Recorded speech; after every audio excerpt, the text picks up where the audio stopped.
Hi everyone, I'm Dr. Arif Akhtar. So today I will be discussing about very large prostate. When a huge prostate become a surgical art form.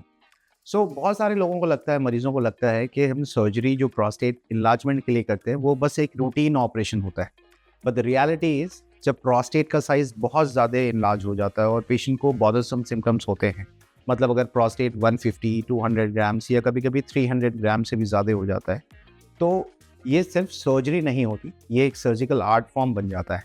देखिए, prostate cancer is totally different from the non cancerous enlargement of the prostate. Benign prostate hyperplasia, जिसमें prostate बड़ा होता है, जो cancer नहीं होता, लेकिन जब साइज एक्सट्रीम रेंज में चला जाता है तो technique is all that matters to you.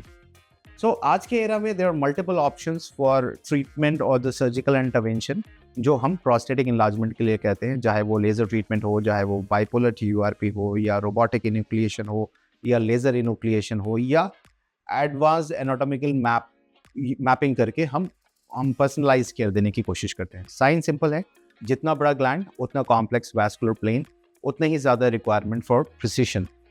So as per the recent European urology guidelines, large gland में हमारे पास कुछ ऑप्शंस होते हैं. बहुत ज़्यादा लार्ज ग्लैंड है तो रोबोटिक एनिकुलेशंस से कॉन्टेनेंस आउटकम एक्सीलेंट होता है, ब्लड लॉस के चांसेस बहुत ज़्यादा कम होते हैं और हॉस्पिटल स्टे भी शॉर्ट हो जाता है.